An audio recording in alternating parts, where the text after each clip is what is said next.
This is for Gigi.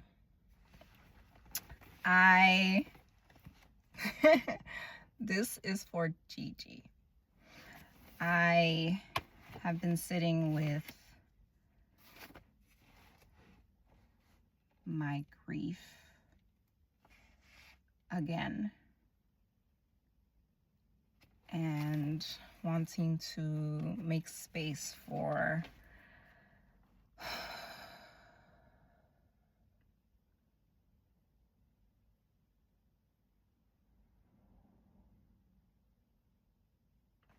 and then wondering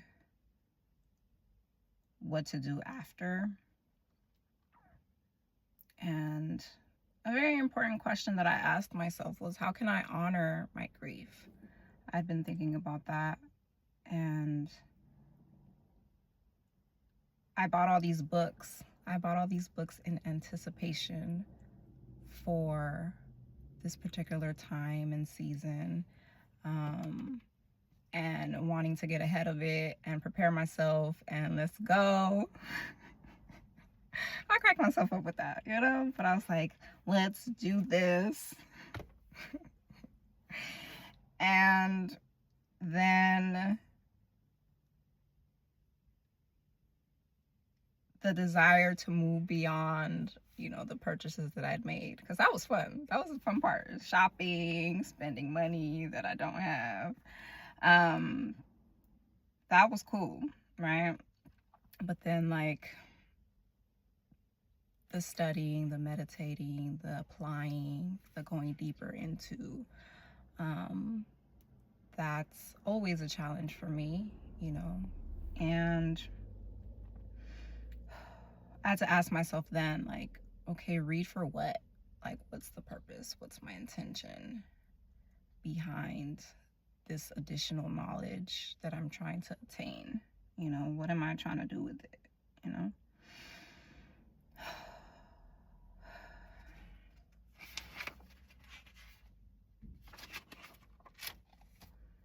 Today is Sunday, November 16th, 2025, and I feel a sense of relief. Sometimes I'll want to push myself to grow, right? All right, come on, let's do this thing we know we need to do. Let's think this way we know we need to think. Let's behave this way we know we need to behave, right? And right to that part of me that is reluctant, is hesitant, I have to acknowledge where that comes from. And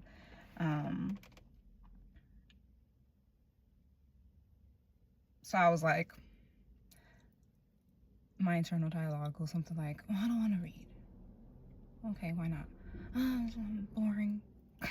Even though these are books that I've purchased, so to some extent, there's an interest in the books that I've purchased, right? I don't want to read that right now. Okay, well, what do you feel like reading? Oh, okay. And then I picked up this book. And so I had to remember, I had to tell myself something that I really care about is having better relationships, having healthier relationships, right? Something that has motivated me throughout my adult life has been being and becoming a better parent, and letting go of certain beliefs and thought patterns that have perpetuated cycles of violence and dysfunction and toxicity in my family of origin and my history. And so a lot of my journey has and does include and does include now this desire to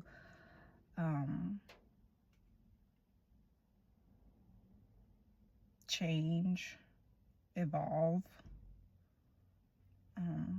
for the sake of my relationship with myself, my relationship with my children, and even saying like that I want to have a partner who is loving and supportive, and um and that I can like trust in, and like, yeah.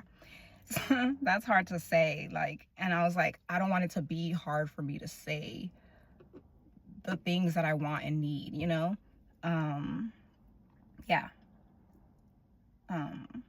So I think it just, for me, has like, this is a good opportunity for me to like continue to practice that, you know. And I got all excited about it. I was like, okay, let's go, let's talk about the things. Let's talk. So like, immediately as I was reading this book, I felt a sense of relief, you know. What page am I? I'm like on the page, I'm still at the beginning. I'm like on page 60 something. I took a couple of the quizzes. But okay, so I wrote stuff down, right? Okay, I'm not gonna read that.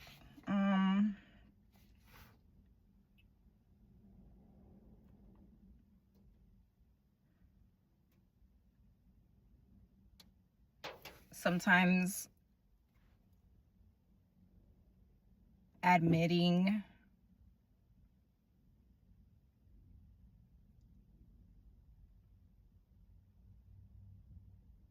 sometimes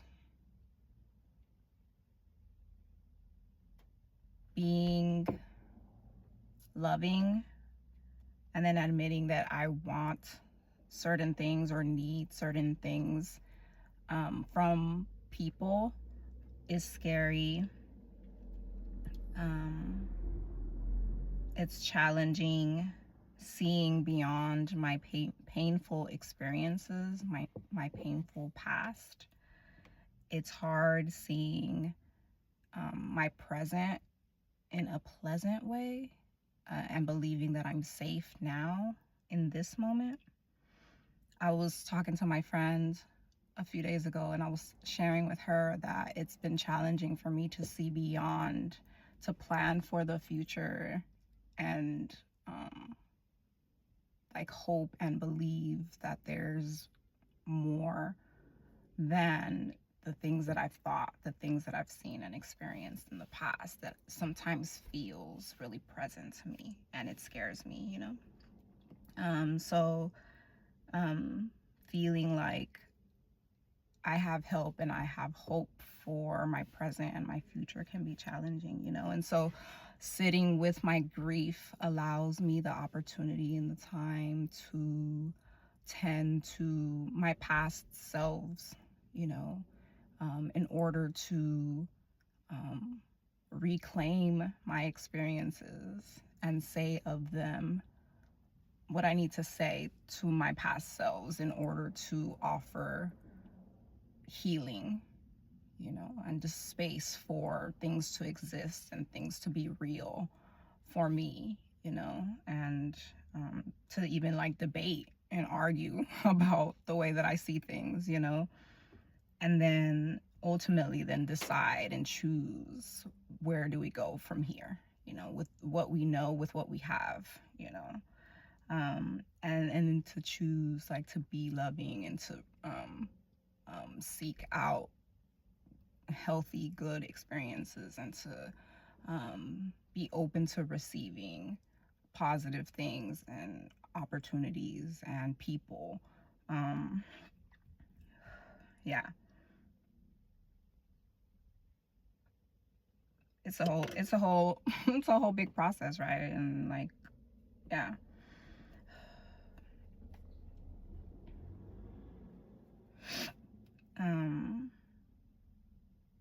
Yeah, so in reading the book, the beginning parts of the book,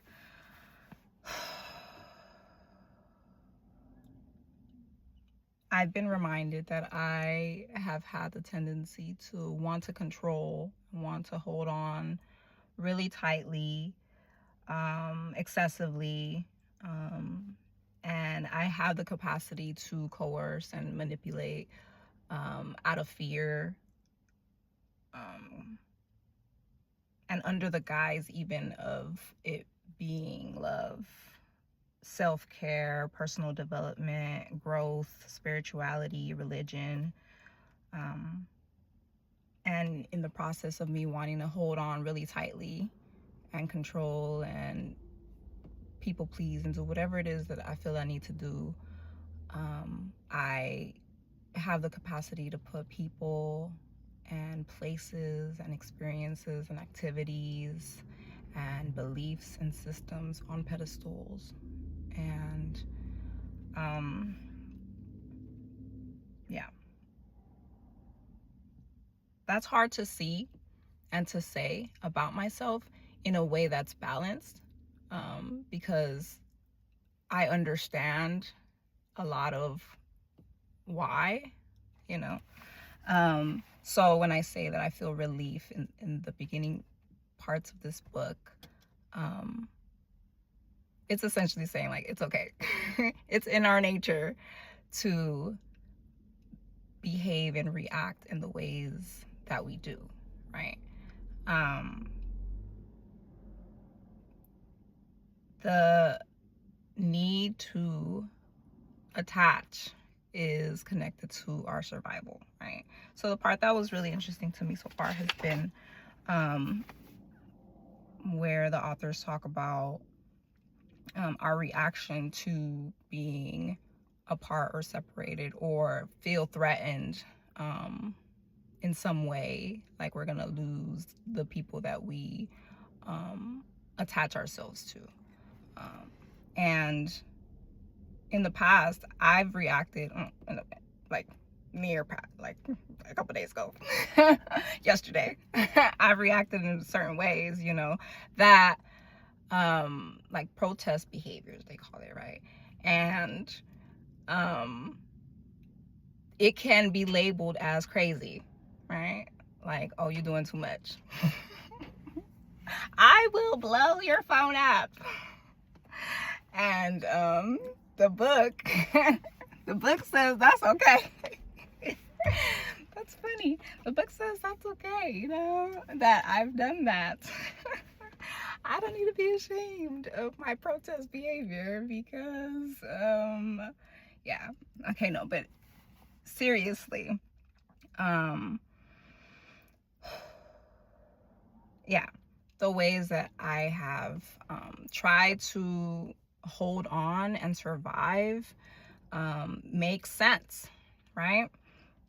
And the idea of letting go of people who have been emotionally unavailable, to people who haven't been able to meet my needs, and letting go of people and experiences and activities that are causing me harm and pain can feel life-threatening, has felt life-threatening. And I've always been like, dang, it's not even that serious. Like, what the heck, you know? So this just puts some, like, this just helps me understand better, like, my behavior and my thoughts, and like to not feel so strange, right? To not feel so crazy, to not feel like I'm just some whatever, right? Like, it just helps me to feel like yeah.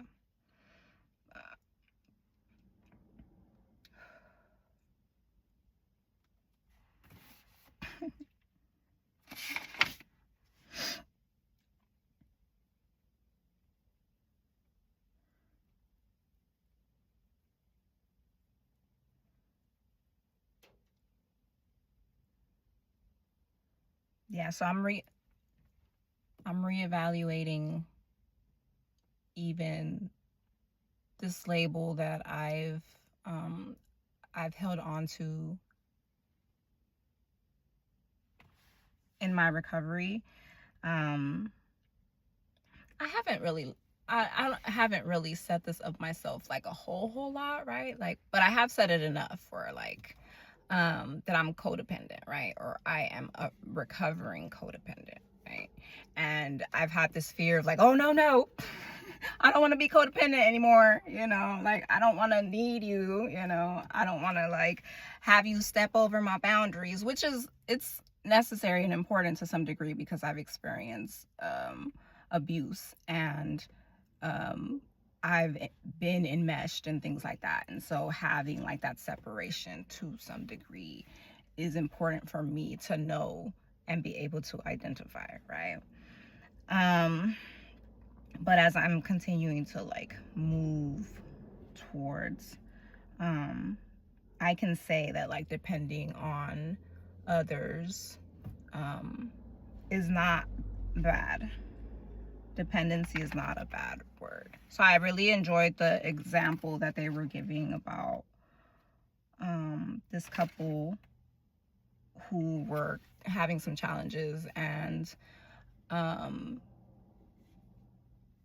there was like this need for like hand holding in order to soothe some of like that anxiety that one of the people was feeling.